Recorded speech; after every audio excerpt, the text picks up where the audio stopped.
Hi, I'm Taylor Mackenzie and I race for Bill-based BMW in Stock 1000. It's been not a tough weekend so far, but a more interesting one for me. Some of the previous tracks have just had a lot more pace immediately. It's a bit harder to find it around here. But we still managed to qualify third and we're not too far off. I think I've got some good pace over the race distance. So I'm looking forward to a good close race. I think there'll be quite a few of us that have got the speed to stay there over the distance of the race, so I'll just try and get a start, get away and see who hangs on and have a big last lap and see what happens. Okay, it's Josh Elliott, right for Tyco BMW. Had a good weekend so far. We're P2 on the grid for today's race. Hoping to obviously get back up in the championship rankings, get some good points this weekend and see where we are then moving into Brands Hatch the next round. So yeah, it's going to be a tough race. There's going to be 4 or 5 of us out there battling, so it'll be a fun, exciting race for everybody, and looking forward to it. I'm Keith Farmer. I ride for the Honda Key Garage Racing team. This weekend at Thruxton has been really good so far. It's weird to get in your head that you need to go slow to go fast around here, but with pole and the fastest ever lap round here on a stocker, so we're happy enough and should be good for the race.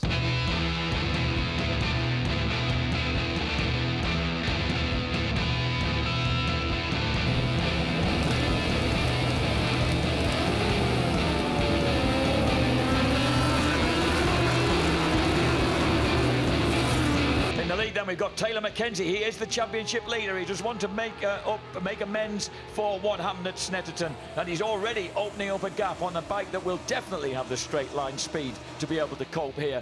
And as he gallops off into the potential distance, does he? He tries to squeeze inside Keith Farmer. Here are two determined men who give nothing, not giving an inch, and it's Hutchinson who sends Farmer rattling the curbs and allows Michael Rutter, the 44-year-old youngster from the Midlands, to make a move through on bike number 10. But Farmer won't let him have it, and he just squeezes back and holds on to that third place. 3 riders have to go straight on in that crowded chicane in the background. But Josh Elliott's got some speed here, but so's Taylor Mackenzie. He slipstreams him straight out. And look at Josh Elliott, he's slipstreamed all 3.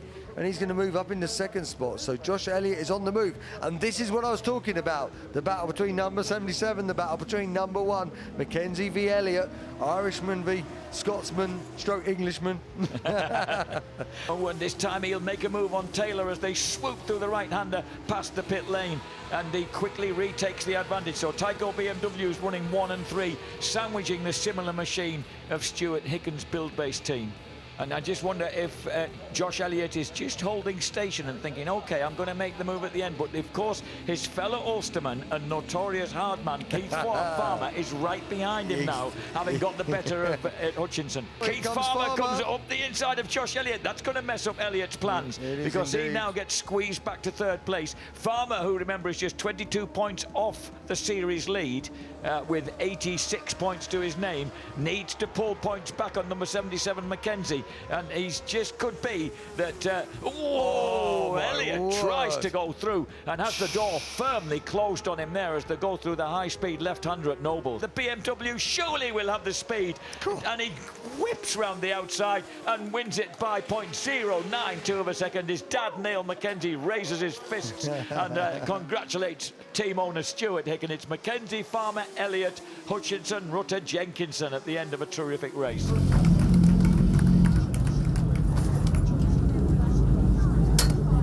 And a North Korea BSB win for Taylor Mackenzie.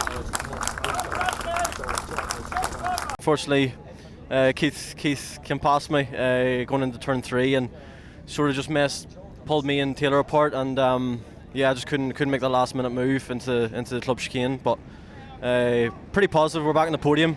It's championship points, and we'll just work from here and try and stay on the podium and try and get some wins towards the end of the season. I tried to brake as late as possible without making a mistake into the chicane, but unfortunately it wasn't enough. But no, it was a good race. I really enjoyed it, and I tried to nip Taylor going to the line, but I just couldn't get the drive down enough. The tyre was too far gone, but good race. Just a shame for us that it was cut short. I think if it had been a 16 lap, it would have been more favouring us, but we're going to tracks that are a bit less speed involved, so hopefully they'll suit us a bit better.